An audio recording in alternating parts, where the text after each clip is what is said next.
நேற்று ஒரு சூப்பரான வீடியோ பார்த்தோம், நிறைய புறம் கொடுத்துருந்தோம். இப்போ வந்து பார்த்தீங்கன்னா மிச்சம் இருக்கிற புறம் வந்து ஆட்டோமேட்டிக்காக ஜோடி சேர்ந்துருச்சு. ஸோ அதோட வீடியோ தான் நீங்கள் பாருங்கள்.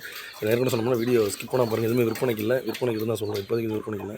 என்னென்ன புறம் ஜோடி சேர்ந்து பாருங்க, அது பேக்கில் இருக்குது. ஸோ இது பார்த்தீங்கன்னா இதோட மேலே தான் பூனை பிடிச்சி போச்சா கொடுத்துட்டு தெரியல. ஸோ அது வேறு மேலே நம்மக்கிட்ட இருந்தது. ஸோ இது ரெண்டும் ஆட்டோமேட்டிக்காக ஜோடி சேர்ந்துருச்சு. நம்மளாம் போடலாம், ஆட்டோமேட்டிக்காக அதுவாக ஜோடி சேர்ந்துடும். இந்த அதோட முட்டையெல்லாம் வீணாக பிரித்து பாருங்கள். ஸோ ஆட்டோமேட்டிக்காக ஜோடி சேர்ந்துருச்சு. அதோட வீடியோ தான் நீங்கள் பார்த்துட்ருக்கீங்க. சரியா? ஸோ இது ரெண்டும் ஜோடி, அதாவது இது வந்து பறவை ஹோம்ஒர்க் கிளாஸு, இது வந்து சாதா ஃபீமேலு. ஸோ இது ரெண்டும் ஜோடி சேர்ந்துச்சு. அதோட வீடியோ நீங்கள் பார்த்துட்ருக்கீங்க. இது நம்ம திறந்து வச்சுருக்கோம்.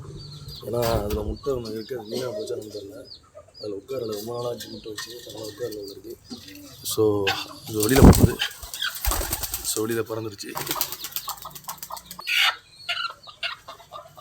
பார்த்தீங்கன்னா இது வந்து சிக்கன் நல்ல கலரில் வந்திருக்கு. சாதா சிக்கு தான், நீங்கள் வந்து கொண்ட சிக்கனும் கிடையாது, சாதா சிக்கு தான் நல்ல கலரில் வந்திருக்கு. நான் ஏற்கனவே சும்மா விற்பனைக்கு இல்லை, எல்லாமே நான் வீட்டுக்கான போட்டு வச்சுருக்கேன். சரியா? நீங்கள் எதுவும் விற்பனைக்கு இருக்கான்னு கேட்டு தவறாக புரிஞ்சிக்கூடாது. இப்போதைக்கு விற்பனைக்கு இல்லை. இவங்க சிக்கு எடுத்துனே அது ஒரு பேரண்ட்டை பார்க்குது பாருங்கள். நம்ம விட்டு சிக்கு எடுக்கிறான்னு சொல்லிட்டு எட்டின்னு வந்து பார்க்குது பாருங்கள். தெரியுதா?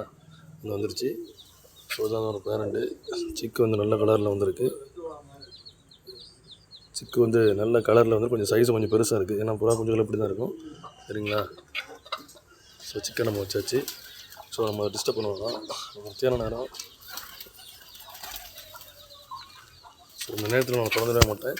ஸோ இந்த கூண்டில் பார்த்தீங்கன்னா நான் ஏற்கனவே சொல்லியிருப்பேன், இதில் இது ஒரிஜினல் முட்டை கூடாது, டூப்ளிகேட் முட்டை ஏற்கனவே சொல்லியிருப்பேன். இதில் வந்து நல்லா வெயில் அடிக்குது. இவங்களேன் இங்கே ஒரு பக்கம் குச்சி பறக்க வச்சுருக்கு, அப்புறம் இங்கே ஒரு பக்கம் குச்சி, இரும்பு கம்பி இதெல்லாம் போட்டு வச்சுருக்கு. பட் முட்டை இட்ட மாதிரி தெரியலை. சிக்கு கோழி, ஸோ நான் ஏற்கனவே சொன்ன மாதிரி இது ரெண்டும் ஜோடி சேர்ந்துருச்சு. சரியா? ஸோ அழகாக திரும்பி அந்த கூண்டுக்குள்ளே ஏறிடுச்சு பாருங்கள். திரும்பி வீடியோ எடுக்கலாம் எனக்கு தெரியுது, அதனால பயந்து பயந்து ஏறிடுச்சு.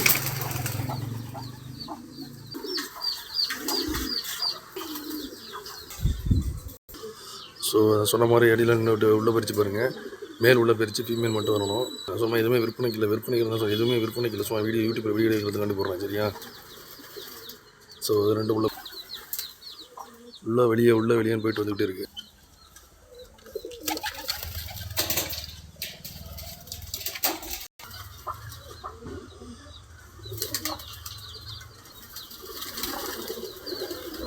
மேல் உள்ள பறித்து ஃபீமேல் மட்டும் எட்டி பார்த்துட்ருக்கு. ஃபீமேல் என்ன வரல.